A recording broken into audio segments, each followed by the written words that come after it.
और दोस्तों स्वागत है आपके यूट्यूब चैनल सरकारी जॉब अलर्ट में। देखिए दोस्तों, आपका जो है government of India railway recruitment board की ओर से देखिए एक नोटिफिकेशन और आ गया है। ये जो नोटिफिकेशन आया है आप ये आरआरबी भोपाल की साइट में जाकर के चेक कर सकते हैं, वहाँ पर ये अवेलेबल है। यहाँ पर हम बात करने जा रहे हैं आरआरसी ग्रुप डी से रिलेटेड। जैसा कि आप जानते हैं आरआरसी ग्रुप डी का आप रिजल्ट का वेट कर रहे हैं और ये रिजल्ट भी आने वाला है बहुत जल्द। उससे पहले मैं बता दूँ कि आपकी ये नोटिफिकेशन आई, इस नोटिफिकेशन को आप जरूर देख लें। यहाँ पर देखिए जो नोटिफिकेशन आई है ये लेवल 1 के हिसाब से आई है, ठीक है। जैसा कि आप जानते हैं जो ग्रुप डी की जॉब होती है वो लेवल 1 के हिसाब से होती है। तो यहाँ पर देखिए कुछ पैरा दे रखा है, ठीक है, अमेंडमेंट दे रखा है, तो उसमें हम देख लेते हैं। तो यहाँ पर देखो एक तरह से कंटिन्यू जो ये लास्ट पैरा है आपका पैरा नंबर 7, उसके हिसाब से जो अमेंडमेंट आपका आया है तो इसके हिसाब से देख लेते हैं। कुछ इसमें इन्फॉर्मेशन दी गई है, ठीक है। ये अभी 6 तारीख की है, कल की ही है। तो यहाँ पर देखिए जो यहाँ पर 8 नंबर से सीधा देखते हैं तो यहाँ पर उसने बताया है कि जो आपका परसेंटाइल स्कोर होगा एक तरह से, जैसा कि आपको पहले में मैंने बताया है कि जो आपका रिजल्ट आना है वो पहले तो परसेंटाइल स्कोर के हिसाब से होगा, फिर नॉर्मलाइजेशन किया जाएगा, ठीक है। तो उस पर हम बात करेंगे। उससे यहाँ पर देखिए जो है आपका स्कोर जो दिया जाएगा वो परसेंटाइल स्कोर के हिसाब से दिया जाएगा और यहाँ पर परसेंटाइल तो निकालना नेसेसरी है, उसी हिसाब से आपका रिजल्ट आएगा। लेकिन यहाँ पर जो मेरिट आपकी बनेगी उस पर जो कैंडिडेट हैं जनरल कैटेगरी, ओबीसी, ईडब्ल्यूएस, इन सब के लिए कुछ ना कुछ क्राइटेरिया रखा गया है। इतने परसेंट आपको नंबर लाने अनिवार्य हैं। अगर इनसे कम नंबर हैं और कैंडिडेट नहीं हो रहे तो भी आपका सिलेक्शन नहीं होगा, ठीक है। चाहे पोस्ट में पूरे कैंडिडेट भरे या ना भरे, लेकिन अगर आपके इनसे कम परसेंटेज में नंबर हैं तो फिर आपका सिलेक्शन नहीं हो सकता। जैसे जनरल कैटेगरी के लिए देखिए 40% है, ईडब्ल्यूएस के लिए 40% लाना नंबर अनिवार्य है। देखिए ओबीसी जो नॉन क्रीमी लेयर है उनके लिए 30% लाना अनिवार्य है। जो क्रीमी लेयर में आते हैं उनको 40% लाना ही पड़ेगा, क्योंकि वो ऐसा जो जनरल कैटेगरी है उस हिसाब से वो काउंट किए जाते हैं, जनरल कैटेगरी में डाल दिए जाते हैं। तो यहाँ पर आपको 30% लाना है अगर आप नॉन क्रीमी लेयर हैं तभी। और यहाँ पर फिर SC ST की जो भी बात करें तो यहाँ पर भी इनको 30% नंबर लाना अनिवार्य है। अगर इससे आपके 29% भी नंबर हैं, भले ही उस सीट में अभी भी वैकेंसियाँ बची हुई हों तो भी आपका सिलेक्शन नहीं होगा 30% जब तक आपके पास नंबर नहीं आएंगे, ठीक है।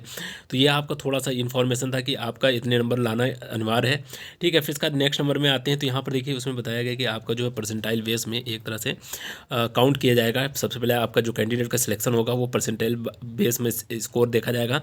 जब वो स्कोर परसेंटाइल बेस में निकल आएगा तो फिर इसका नॉर्मलाइजेशन मार्क भी दिए जाएंगे। फिर परसेंटाइल बेस, जैसा कि मैंने पहले भी वीडियोस में बता रखे कि जिस बार का आपका रिजल्ट बनना है तो वो परसेंटाइल बेस नॉर्मलाइजेशन से बनेगा पहले, क्योंकि इससे पहले जो बनते थे तो वो परसेंटाइल बेस में नहीं होते थे, वो डायरेक्टली दे दिए जाते थे, ठीक है। नंबर के हिसाब से नॉर्मलाइजेशन किया जाता था। यहाँ पर जो है आपको पहले परसेंटाइल निकालना है, परसेंटाइल निकालने के बाद फिर आपका नॉर्मलाइजेशन किया जाएगा, फिर आपको उसी हिसाब से नंबर मिलेंगे, ठीक है।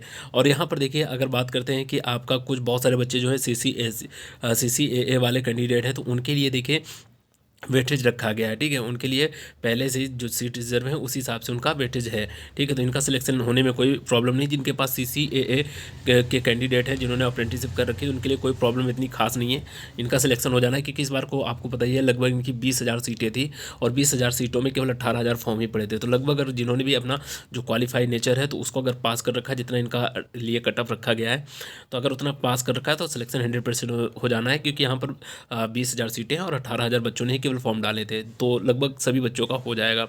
अब यहाँ पर देखते हैं अगर कि यहाँ पर लास्ट में उन्होंने परसेंटाइल मतलब एक एवरेज बता रखा है कि किस बेस पर आपका होगा। जैसे यहाँ पर बेस शिफ्ट के हिसाब से बताया गया है कि आपका जो है हाईएस्ट मीन देखा जाएगा, ठीक है। बेस शिफ्ट के हिसाब से पर्पस में हाईएस्ट देखा जाएगा, ठीक है। हाईएस्ट मीन देखा जाएगा, हाईएस्ट मीन एवरेज के हिसाब से ही आपका यहाँ पर देखिए परसेंटेज काउंट किए जाएंगे या फिर एक तरह से नॉर्मलाइजेशन किया जाएगा। 70% जो हाईएस्ट मीन होगा उसी शिफ्ट का ही लिया जाएगा, ठीक है। यहाँ पर आपको पता है कि बहुत सारी शिफ्ट अलग अलग में पेपर हुआ था, तो यहाँ जब पेपर अलग अलग शिफ्ट में होता है तो यहाँ पर नॉर्मलाइजेशन की कंडीशन बहुत ज़्यादा बन जाती है और परसेंटाइल बेस में नॉर्मलाइजेशन होता है।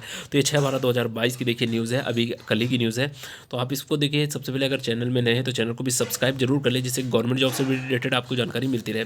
यहाँ पर देखिए अगर ये नोटिफिकेशन आया तो बहुत जल्द आपका रिजल्ट भी आने वाला है, तो आप लोग अपनी तैयारी करते रहिए, फिजिकल की तैयारी कीजिए। फिर मिलते हैं नेक्स्ट वीडियो में।